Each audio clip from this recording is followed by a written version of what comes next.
Of the 7 continents on Earth, Antarctica is by far the one shrouded in the most mystery. There are no permanent residents in Antarctica, only researchers and tourists who live there temporarily.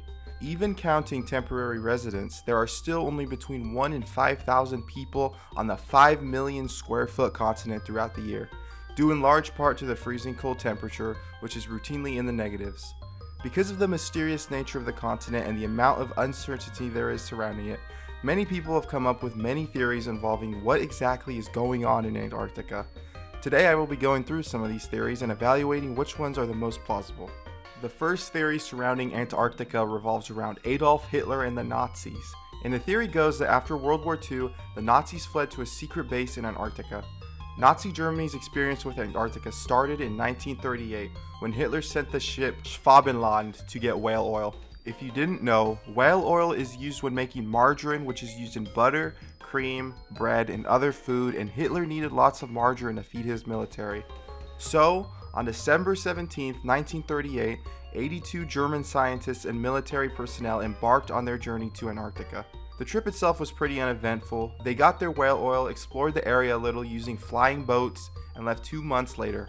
While this marks the end of what we can say for certain about Nazi Germany in Antarctica, the theory is just beginning.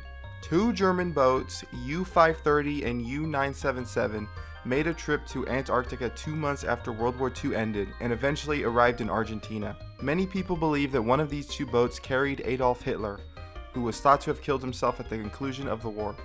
After the crew of these 2 boats were interrogated, nothing out of the ordinary was determined to have occurred, and proof was never found that Hitler was aboard either of these boats. But in 1947, a book titled Hitler is Alive was published by a resident in Argentina at the time of the 2 boats' arrival. In it, it is claimed that back when Germany was originally exploring Antarctica in 1938 and 1939, a secret Nazi base was actually built, and Hitler and other Nazi refugees were residing there. Now you may be wondering, how exactly were these bases built in such a cold climate? Well, according to believers of the theory, there are ice-free zones underground in parts of Antarctica, which are warm enough for people to live in. So, to wrap this theory up, basically Nazi Germany went on an expedition in the late 30s to get some whale oil and decided, let's build a base while we're here just in case the war goes wrong. And after the war ended, went, hey, remember that base we made in the frozen tundra of Antarctica? Yeah, this war's getting pretty bad. We're about to lose. Let's go hang out there for a while. America also had involvement in Antarctica around this time period. In 1946, Operation High Jump was launched, which saw 4,700 men, 13 ships, and 33 aircraft travel to Antarctica. This was done in preparation for a possible war against Russia.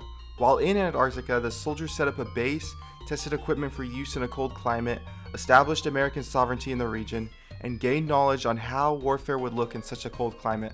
While this trip seemed pretty innocuous, as during the Cold War, America and Russia were willing to do anything and everything to get an upper hand on the other. Some say this is not the actual reason for Operation High Jump. No, the real reason was to wipe out the Nazi base residing in Antarctica. This is kind of an extension of the previous theory that there was a Nazi hideout in Antarctica, and apparently the Americans were not a big fan of that. Enough so that they were willing to use thousands of men to get rid of them during the height of the Cold War. America's involvement in Antarctica did not end in 1947, however, as in 1958, America was once again in Antarctica, but this time with a very different goal in mind. At the time, the Cold War was well underway, and a war with the USSR seemed all but likely, specifically a nuclear war. Because of the likelihood of a nuclear war, America had to be ready and needed a place to test their nuclear arsenal. So what better place to test than the desolate cold landmass Antarctica? These nuclear tests were unknown to the public for years, which further fuels the conspiracy theories. Now there are 2 main theories surrounding the American nuclear test. The first one revolves around the previously mentioned Nazi base, and apparently the Americans were unable to wipe out the Nazi base during their time in Antarctica in 1947 and had to return 11 years later to get rid of them once and for all. And what better way to do this than to use nuclear weapons? Really, they're killing 2 birds with 1 stone. Not only killing some Nazis that you were unable to get rid of the 11 years prior, but also getting to test your nukes for a potential war with Soviet Russia. The other theory is much more out there. This theory alleges that Americans were not in Antarctica to fight Nazis. No. This one says they are here to fight aliens. Yes, aliens. If there was any place for aliens to go on Earth to not be disturbed by humans, Antarctica would be one of the top destinations. And if the interpretation of aliens being very technologically advanced are correct, then it would not be outlandish to think that aliens would be able to live out in the cold piece of landmass which is Antarctica and not have any trouble. It isn't preposterous to think that aliens could be in Antarctica, since your average person is not allowed to freely explore the continent.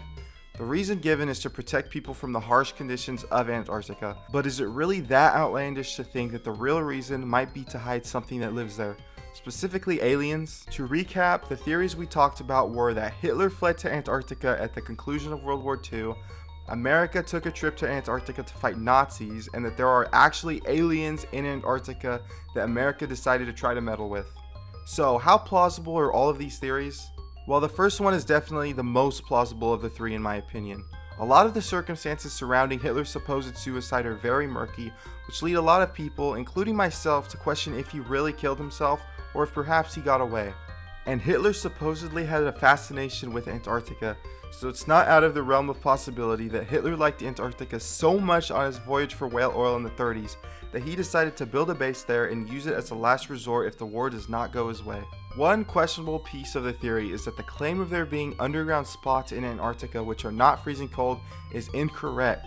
So the Nazi base would have had to be above ground, which would make it a pretty poorly hidden secret base. For the theory involving America's involvement in Antarctica, while it is a fact that America was in Antarctica during the 50s, the excuse that they were testing nukes seems pretty accurate, as at this time, America and Soviet Russia were willing to go to any length necessary to get one up on the other.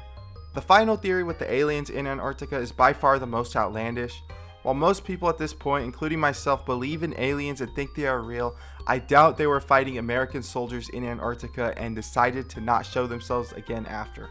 If you enjoyed this video and want to see more like it, be sure to like the video and subscribe. Also comment any other theories you have on what can potentially be going on in Antarctica. Have a great day and goodbye.